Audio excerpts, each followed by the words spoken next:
அழைக்கும் உரிமை எனக்கு தந்தீரே. இயேசு அப்பா என்று அழைக்கும் உரிமை எனக்கு தந்தீரே. திக்கற்றவளாயிருந்தேன் ஆதரவு எனக்கு அளித்தீர்.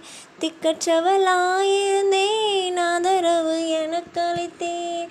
திசை தெரியாமல் நின்றேன் பாதையை நீ காட்டினீர்.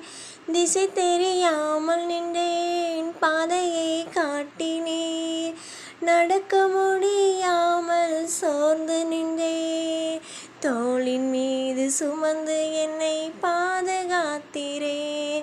நடக்க முடியாமல் நின்றேன். தோளின் மீது சுமந்து என்னை பாதுகாத்தீரே. பிரச்சனையை பார்த்து நான் மனமுடைந்து போகையில் என்னோடு நீர் இருந்து அற்புதமாய் நடத்தினீர். பிரச்சனையை பார்த்து நான் மனமுடைந்து போகையில் என்னோடு நீர் இருந்து அற்புதமாய்